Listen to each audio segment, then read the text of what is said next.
Salut à tous, de retour pour une nouvelle vidéo. Bon, désolé, le week-end dernier j'ai pas pu faire la vidéo parce que j'étais malade, j'ai pas bougé du lit, j'étais vraiment cloué au lit. D'ailleurs j'ai quasiment pas trade, en plus j'ai pas suivi le marché, je pouvais pas. Donc j'avais prévenu tout le monde bien sûr dans mon groupe Facebook, sur mon groupe Facebook, donc ceux qui n'étaient pas au courant, n'hésitez pas à rejoindre le groupe. Comme ça je mets à jour s'il y a du changement ou s'il y a des... Si c'est une annonce à faire, je la ferai directement dans le groupe Facebook, ok? Alors, pour rappel, je serai pas là à partir de la fin de ce week-end, je pars en déplacement, donc plus de vidéos. Vous avez pu voir de vidéos de ma part jusqu'à début mars, normalement, si tout va bien. Et dès que je reviens, tout repartira comme avant, bien sûr. Et la formation devrait commencer donc vers mars, plutôt fin mars, on va dire. Donc ceux qui veulent s'inscrire, ils peuvent toujours le faire, mais dès que les cours commencent, du coup les inscriptions, ça sera pour les cours suivants, ok, pour la deuxième vague. Après, si vous voulez vous inscrire pour la deuxième vague maintenant, vous pouvez le faire aussi. Voilà. Donc on va commencer tranquillement, vu que c'est la dernière vidéo avant un petit moment. On va aller tranquille. Donc je vais vous donner des analyses long terme. Pourquoi? Parce que je vais partir pendant un petit moment, donc du coup, comme ça, entre-temps, quand je reviendrai, le marché aura pas trop bougé. Et aussi parce que je vais prendre des trades long terme à cause du déplacement. Okay, donc, haut de CAD, je vois toujours un buy. D'accord? Mais, pour rappel, j'avais vu ça. Alors, on va aller en H4. Voilà. Donc j'avais vu ce buy ici. Quand le mouvement il en était là, je vous ai dit on cherche un buy jusqu'à ce top. Ok. Alors la structure en soi elle n'a pas changé, mais elle est devenue un peu plus complexe. C'est-à-dire maintenant au lieu d'avoir un buy direct, ce que j'attends c'est un up. Il vient casser ce top, ensuite venir casser ce down et ensuite venir casser, chercher le top ici. Ok. Donc on va dire ça s'est juste allongé. La structure long terme n'a pas changé, mais elle est devenue un peu plus complexe. Donc maintenant, au lieu que mon TP soit là, j'ai cherché à acheter, mais le TP sera là. Okay, et une fois qu'il aura cassé ici, j'ai plutôt cherché une opportunité de vendre. Donc j'attends un ABC ici, et ensuite un down pour un ABC là. Okay, et après à ce moment-là, je cherchais peut-être on verra. Mais pour le moment, voilà, je cherche des opportunités d'achat sur ODCAD. ODNZD, pareil, n'oubliez pas long terme, c'est du buy, ça n'a pas changé, on est toujours sur la même structure, la structure n'a pas changé depuis que j'ai commencé à faire des vidéos YouTube, on est toujours dans une structure corrective pour un buy, ok, donc on est toujours dedans. Là ce que je vais faire, je vais chercher des opportunités d'achat, toujours, ici, voilà, on cherche à acheter ODNZD. Ok. Maintenant, quel type d'achat c'est? Est-ce que ça va être le buy? Je pense pas. C'est possible, mais je pense pas. Je pense que on peut encore avoir. Il peut venir ramper ici, nous faire une correction et ensuite nous faire encore un down. Ok, c'est possible. Est-ce qu'il peut venir chuter et casser ce bas-là? C'est une possibilité. Malheureusement, c'est pas moi qui décide. Et tant qu'il est dans cette zone, c'est-à-dire tant qu'il est là-dedans, il peut faire ce qu'il veut. Il peut venir casser, remonter, revenir casser, remonter, revenir casser, et ensuite faire l'impulsion vers le haut. Il peut faire ce qu'il veut. Donc, et ça, on le verra venir de toute façon. Donc là, pour le moment, ce que je vais chercher, moi, j'ai au cas où j'ai un buy limit ici. Donc, s'il vient casser ce bas, je re-rentre en achat. Mais c'est pas ce que j'attends. Ce que j'attends, c'est un up ici. Donc au moins pour venir corriger. Hop. Donc où il monte, corrige, il chute et ensuite il nous fait l'impulsion. Ou sinon il nous fait directement l'impulsion. Ok. Donc on surveille. On surveille ce qu'il va nous faire ODNZD, mais on cherche des opportunités d'acheter ou pour corriger ou pour l'impulsion. Ensuite, CAD-Yen. CAD-Yen, faut faire gaffe sur le CAD-Yen. Même si sur le long terme, on est toujours sur de l'achat. Donc CAD-Yen long terme ici. Acheter jusqu'à ce top. c'est ce que je chercherais. Mais là, on peut être sur un mouvement correctif qui se prépare, c'est-à-dire une grosse correction qui se prépare. Pourquoi? Parce que ce move, hop, ici, ce move possible, c'était le running flat. D'accord? Si ça, c'est le running flat, ça veut dire qu'on peut avoir encore un up avant d'entamer la correction. Et ensuite, on aura le gros buy. Ok? Maintenant, court terme, c'est très simple. S'il corrige ici, s'il fait une correction ici, vous cherchez à vendre. Ok? Donc, court terme, s'il fait une correction, on cherche à vendre. Mais vous prenez vos profits directement. Ici, il faut vraiment faire attention parce que la correction, elle est pas loin. Et quand je dis la correction, c'est vraiment un truc complexe et chiant à trade. Okay? Donc, si maintenant vous maîtrisez le wave theory, c'est pas un souci en soi. Mais je parle plus pour ceux qui maîtrisent pas ça. Vaut mieux attendre la fin de la correction. Parce que, quoi qu'il arrive, c'est ce trade-là qu'il faut chercher. Ok? La direction long terme, c'est un buy. D'accord? Mais là, il peut entamer la correction à tout moment. CHF Yen, pareil, buy, celui-là. Donc, ce qu'on attend, hop, c'est un buy jusqu'à là. Ok? Donc, on attend un achat. Qu'est-ce qu'il est en train de faire? Alors, ici, deux possibilités.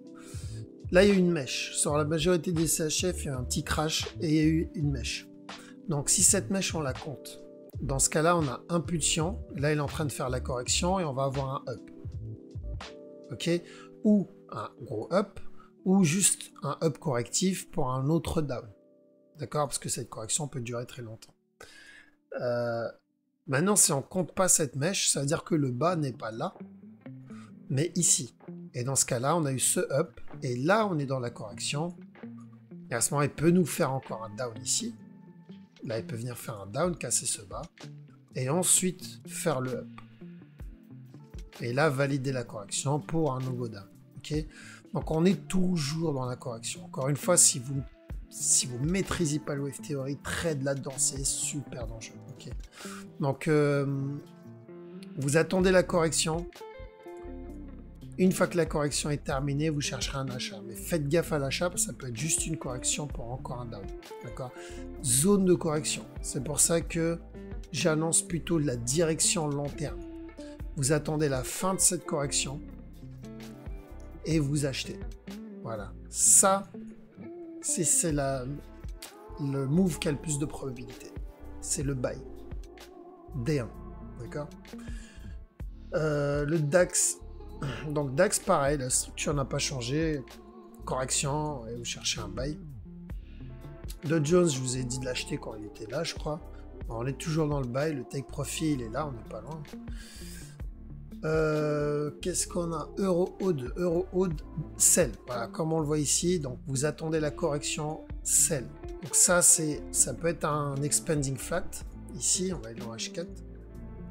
Voilà. Donc ça peut être un expanding flat. Et si c'est le cas, sell. Maintenant, le C de l'expanding, si ça c'est un expanding et ça c'est le C, il est quand même assez correctif. Donc, faut faire gaffe parce qu'on peut avoir un autre up. Ok? Et c'est-à-dire là, il entame une plus grosse correction. Ça, c'est une possibilité. Mais quoi qu'il arrive, parce que c'est des trades long terme qu'on cherche, fin de la correction, vous cherchez à vendre Euro-Aude. Ok? Eurocad, idem. Eurocad, j'ai annoncé le sell qu'on était là. Et on est toujours sur du sell. Le take profit, il est là. Et ça, c'est le take profit minimum. Donc, par contre, faire attention, parce que bientôt, il va faire une grosse correction. Et j'espère qu'il va faire cette correction, parce que j'aimerais bien vendre un peu plus haut. Et là, on est vers la fin. Ok? Donc, ce move, il peut être... on peut être vers la fin de ce mouvement-là. C'est-à-dire un ending diagonal, par exemple. Et si c'est un ending diagonal, il peut venir faire un dernier plus bas et ensuite entamer sa correction vers le haut. D'accord? Donc, ceux qui vendent ici, prenez votre take profit à chaque nouveau plus bas. Parce qu'une correction long terme est en train de se préparer. Ok? Alors, EuroCHF, en D1. Donc, si vous vous rappelez, j'avais annoncé le buy quand le marché en était à là, il me semble. J'ai dit on achète. Donc, on a eu le buy. Bien joué à ceux qui l'ont eu. D'ailleurs, on n'a pas eu que le buy. On a eu des buys et des sells là-dedans. Maintenant, il a cassé ce bas-là. Ok, ce bas, il a été cassé. Donc, vu qu'il a cassé ce bas, c'est possible qu'il ait fait un running flat. Et si c'est le cas, donc on va avoir le down.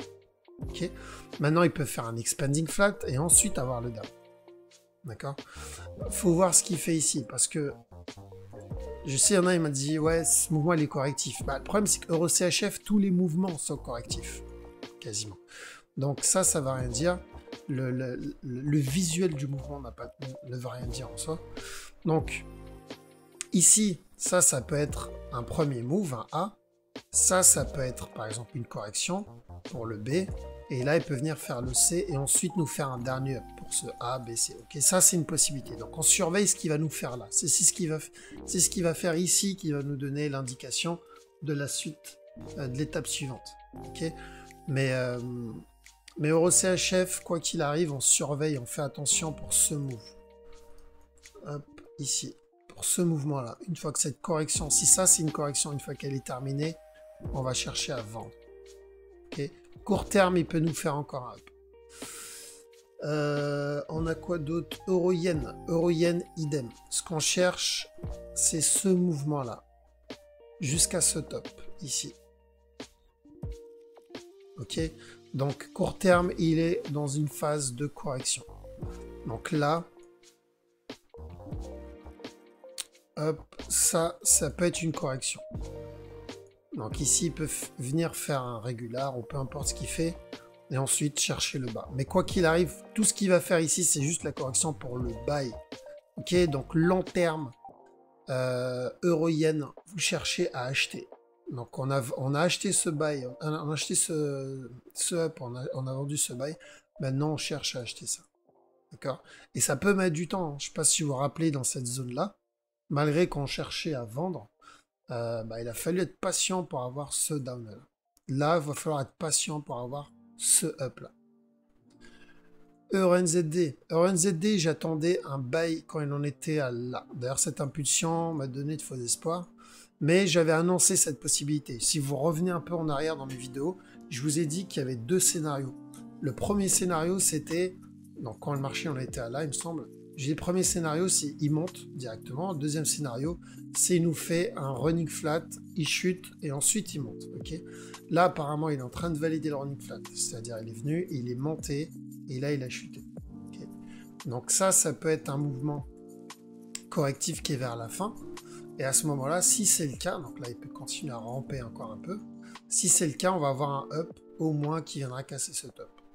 Par contre, s'il vient casser ce bas, j'oublierai le up qui viendra casser le top. Okay, ma structure va changer. Je vais plutôt chercher des opportunités de vendre. Mais quoi qu'il arrive, donc là, je cherche des opportunités d'achat. Si j'ai une impulsion correction, j'achète jusqu'à ce top.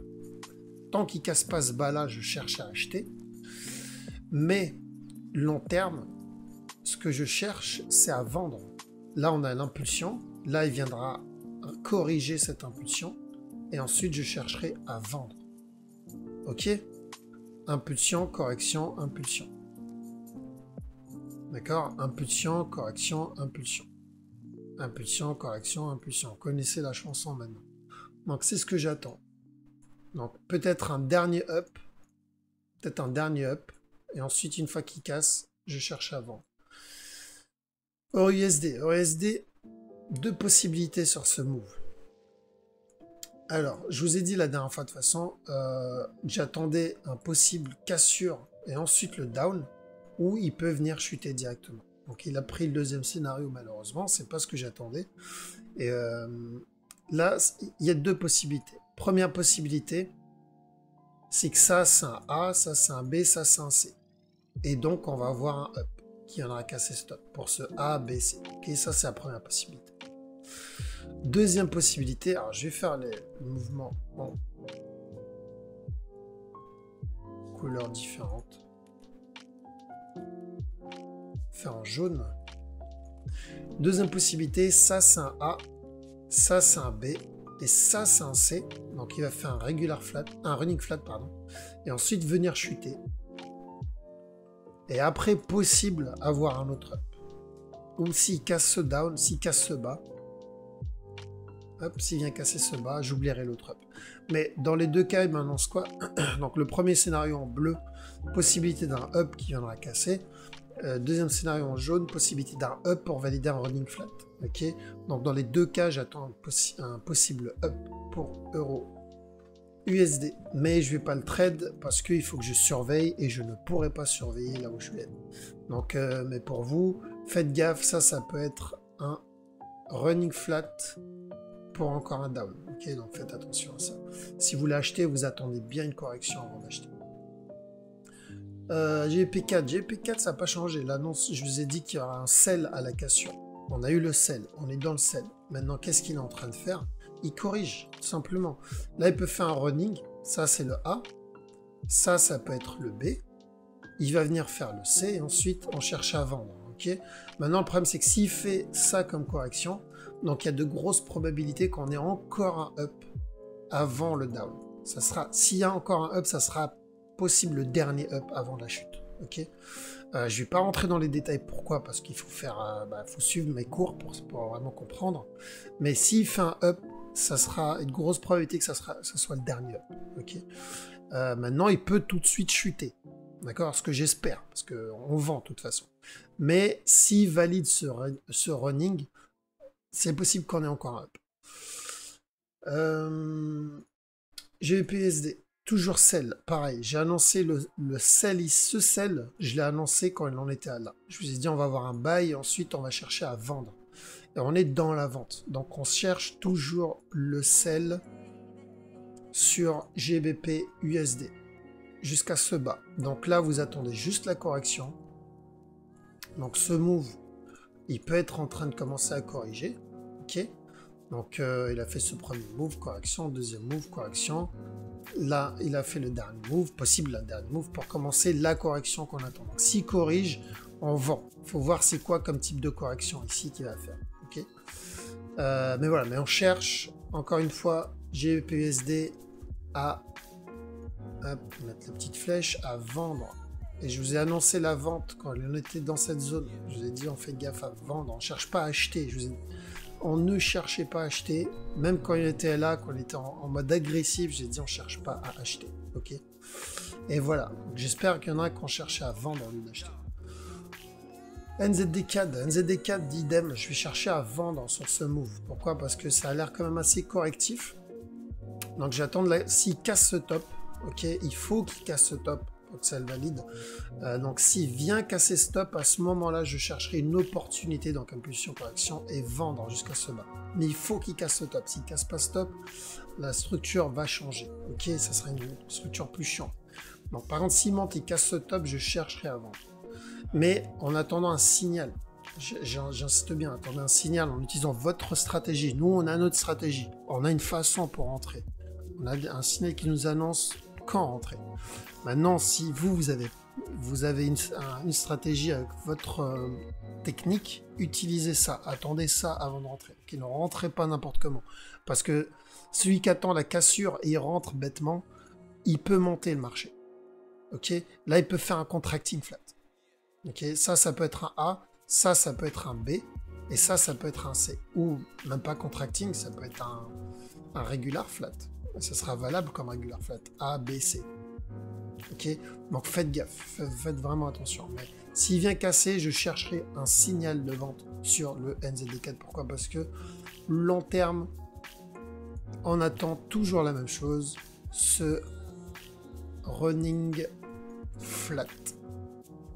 Ok, donc faites gaffe si vous rentrez. USD CAD, je suis un peu dégoûté. Pourquoi? Parce que j'ai réussi à prendre ce sell ici, qui était quand même assez propre, take profit tranquillement. J'ai réussi à prendre le buy aussi, celui-là, parce que la structure elle était aussi propre. On a eu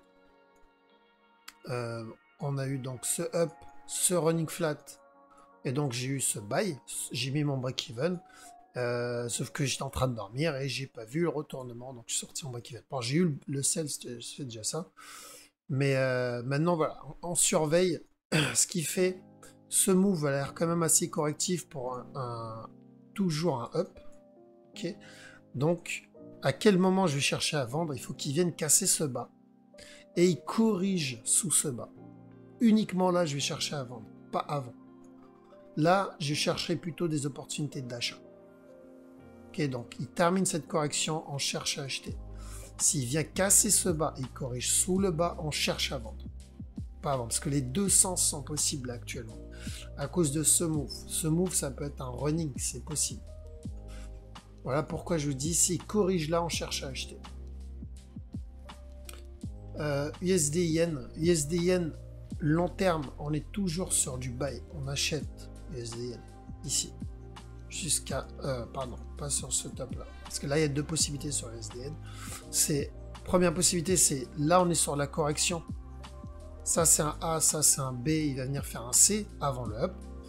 Si c'est le cas, on va chercher à acheter au moins le B. L'autre possibilité, c'est qu'il monte directement. Et ça, c'était le C, c'était la fin de la grosse structure. Okay. Si c'est le cas, c'est un buy. Donc, dans les deux cas, c'est un buy. Maintenant, vu qu'on va trader le premier scénario, donc le B ici, on prend les profits dès qu'il y a un nouveau plus haut. Okay. Donc, on cherche un buy moyen terme, moyen long terme. Maintenant, court terme, très simple. Il a fait une impulsion vers le bas. Si vous le voyez corriger ici, vous cherchez à rentrer en sell. Vous mettez le break-even ou vous prenez vos profits parce que ça peut être un mouvement correctif pour un autre buy. Ok, donc correction, on peut vendre. Silver, j'ai envie de dire pareil, un buy en fait. On va chercher à acheter. Ici, ça peut être un running. Ce move-là, il peut être un running pour encore un down. Là, on est dans une zone de correction. De toute façon, on peut avoir un up. Ok. Je crois qu'on avait vu un truc qui ressemblait à ça. Je sais plus c'était où. Une structure qui ressemblait un peu à celle-là.